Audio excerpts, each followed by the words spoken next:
Today, I'd like to share with you my journey about how I went from being a struggling teenager to a celibate monk. And I thought I'd take a break from the educational parenting and working with teenagers and how to connect with teenagers genre and give you a little bit more of a personal dive into my life. So here it is. I grew up in Green Bay, Wisconsin, and I would say I had a pretty traditional upbringing from that perspective. I played football, watched football, go pack, uh, ate burgers and casserole and all the things that Midwesterners do. I had normal, caring parents. I was an okay student. I think I had like a 3.2 in high school or something. I was like well liked by my teachers, but I got into a lot of trouble. I was smoking weed from pretty much every day I could from when I was 14 until I was probably 20 years old. On the weekends in high school, I was drinking lots of alcohol. And my main pursuit on the weekends was to get as drunk as possible on Friday and Saturday night. Still went to school every day. I didn't skip school. But I was like mildly intelligent, so I didn't have to try that hard to get like A's and B's. And again, like people liked me. What I'm realizing, or what I realized in hindsight at that time, is that I was very anxious and very depressed. I ultimately hated who I was as a person, as a young person. If you can see the size of my teeth and my ears right now, I grew up with the same size teeth and ears since I was like 6 years old. So I had a real complex around being ugly and looking kind of strange, which I kind of did. And I had some haircuts that were pretty cringy. Maybe I'll post a couple actually that are pretty hilarious. Anyway, I had like a good group of friends, and the ways that I managed my anxiety and my depression and my really low self-esteem was I leveraged my humor.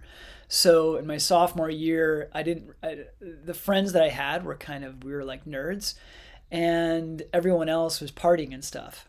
So I made it my goal, and I remember making a conscious goal to abandon my friends and even in some ways abandon myself, my own authenticity, and become funny in order to become popular. And then I did.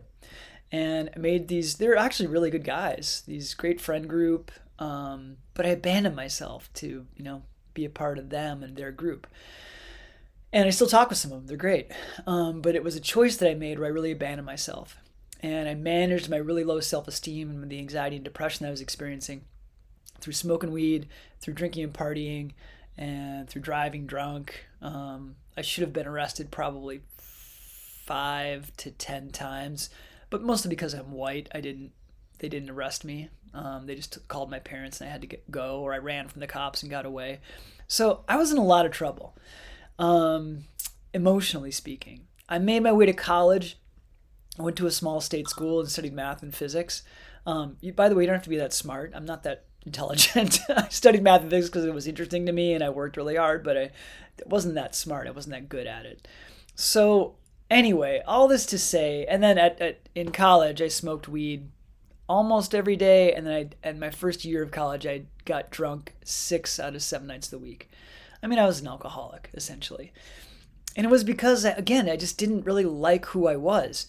Now, what I now know is that there was a real burning desire inside of me to find something. I was on a search and I couldn't articulate it at all. It was a search for this, right? Spoiler alert. But in college, I had a good group of friends too, and I found even like subjects that I liked.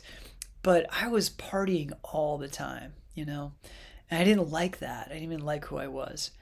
Eventually, I found my way after college living in Oregon and going out west, and I found this deep passion around being in the wilderness. Backpacking, living in the wilderness, spending as much time as I possibly could, and ultimately rock climbing. And for the last 20 or so years, I've become a high performance rock climber where I'm taking big falls and pushing my own limits and pushing myself to become an elite class of climbing. So I had this burning desire to find something. In my early years, it was through drugs and alcohol. In my college years, it was the same. And then in my 20s, I loved and was passionate about finding the wilderness and discovering the wilderness. But it helped me feel better, but it didn't unlock what I was really looking for. So into my 20s, at the end of my 20s, I met my spiritual master, Saima, which is where I am right now. I'm in Japan. I'm in my monk robes. I'm helping lead a program that she's running. I'm the main program person there in our hall.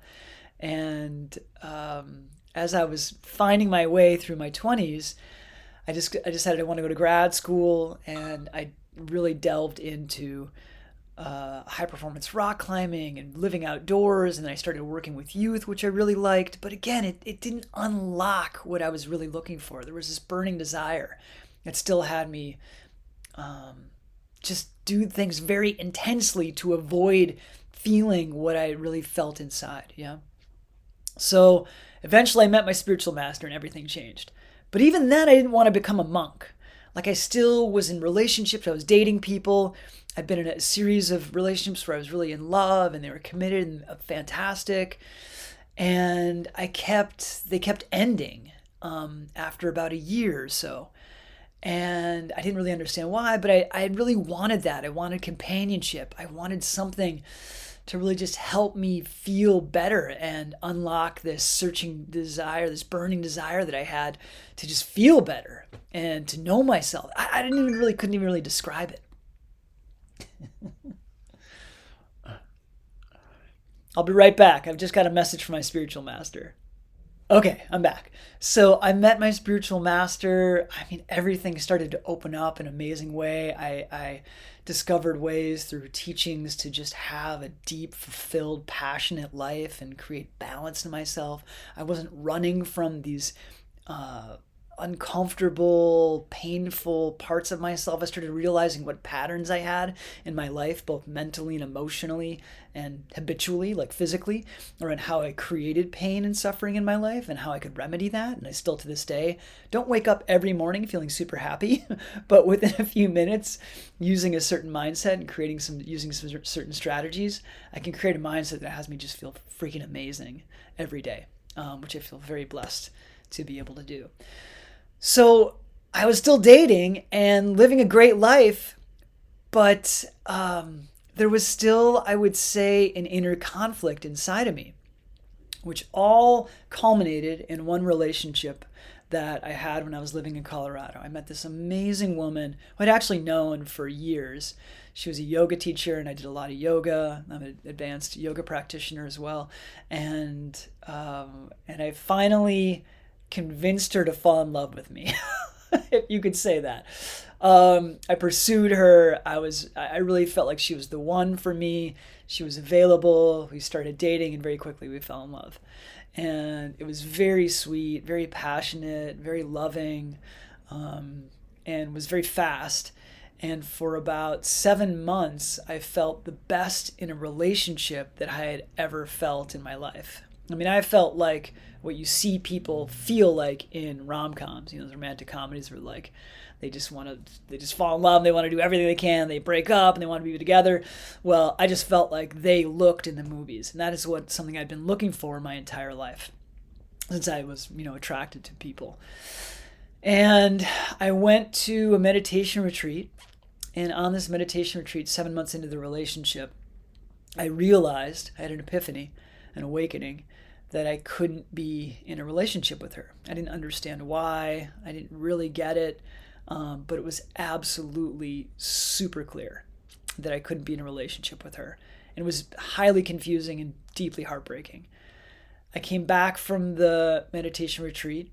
I knew I either could have left my spiritual path and stayed in a relationship with her, or ended the relationship with her and continued my spiritual path. And so I chose the latter. I came back. I ended the relationship with her, which to this day is the hardest thing I've ever had to do in my life. I'd completely broke her heart, felt like I was breaking my heart. It was brutal. I'm the one who kind of convinced her to be in this relationship with me. And for the next month, I cried in the fetal position every day for about 45 minutes to an hour. It was brutal. And then I did the most intense sadhana spiritual practice that I've ever done in my life. I was spending hours a day meditating, reciting mantras, spending time by myself. I didn't really want to be with anyone else. I realized that I had really made a huge mistake in hurting her and betraying myself in some way, which I didn't understand. And so I spent the next few months mostly by myself. I was still working with young people and at-risk youth, and I was a therapist then. And so I'd kind of go to work and then just spend time on my own. And this is the miraculous part. I also dedicated myself to not date anyone for a year. I just decided to give myself a year, not see anyone romantically, and see what happens. Because I'd never want to do that to somebody else again, what I'd done to her. So I spent the next few months contemplating being with myself, and the three miraculous things happened. One, the desire for a romantic relationship that I had felt since I was 12 years old, and I was probably 35 at that time. So for 20 some years, it just completed. The desire, the insatiable desire that I had to be in a relationship that I didn't really feel complete or whole unless I was in a romantic relationship, just completed. And I remember the day I kind of like looked around inside of myself and I was like, what's going on here? Like, I just don't want to be in a relationship. How is that? And I was like, okay, fine. That's fantastic. Like, I just felt great again. And then once that got completed, this natural desire to want to dedicate myself to service arose. And I was like, I want to become, and I knew some monks, some of my brothers and sisters right now it's my monk family. I had known for years. And so I'd known what the path was like and what it kind of took. And we were very close friends and still are. And I was like, okay, I'm down to become a monk, but there's just one problem with this: celibacy. I wasn't a one night stand kind of person. I liked relationship a lot. So I was kind of like, how am I going to navigate not having sex, but I'm actually okay with not being in a relationship? So what am I just going to like live my life doing one night stands? I mean, no, casual sex, it wasn't me at that time. I think it's more popular now than it was 15 years ago or 10 years ago. So it just wasn't me. So I was kind of navigating this inner conflict of like the idea of what it was going to be like to be celibate for the rest of my life and essentially be married to God or to spirit or to source. Our tradition, by the way, is based in India. It's called the Brahmacharya tradition, which is a path of purity. So we're vegetarian. We don't take drugs or alcohol. We're celibate. We're not in a romantic relationship. And we live a path of purity and service. So I was kind of sitting for a couple months navigating this internally. What am I going to do? How's this going to work? And then eventually I was just like, okay, I'm just going to go for this. Well, okay, yeah, yeah, I'll just keep riding this out. Okay.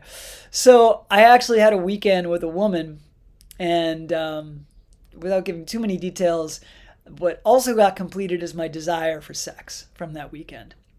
I couldn't believe it. After the weekend, we had this amazing time, this woman and I, and then that was it. I didn't have any more desire, sexual desire. I mean, there were like, I would have, things happen inside of me, or like thoughts, because it was a habit and, all of that. But I didn't have any desire, and I really got that, like, I could do this. And then not more than maybe 3 months later, I was given the opportunity to be initiated into this path. It's been about 8 years now, and I am so happy and fulfilled. And if you would have told me 8 years, 10 years, 20 years ago that I would find myself a celibate monk in my 40s, yeah, I would have said you're nuts, and give me some of what you're taking, because I want to get that high. So all this to say, if your young person is struggling right now, we don't know what their journey is. We don't know where they're going to end up. Yes, it could end up in tragedy. It could end up in pain and suffering. And if we provide enough structure and enough care for them in a way that we give what we can and we offer what we can, we don't know what their journey is. I mean, I was in a dark place for many years of my life. And I eventually found my way out of it for a variety of reasons, I suppose, which I can go into later. So give what you can to your kids. Here I'm teaching again. Give what you can to your kids. Do the best that you can. Educate yourself.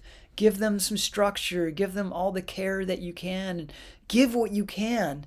And then free yourself from them. It's their journey, just like it was mine. And no one could have led me towards the journey, towards the end point that I really needed to get to. So it's a balance, right? It's not giving up and letting them do whatever. We still do everything we can. But ultimately, we're each on our own journey. So I hope you enjoyed my sharing and my story, and I'll see you next time. All my best.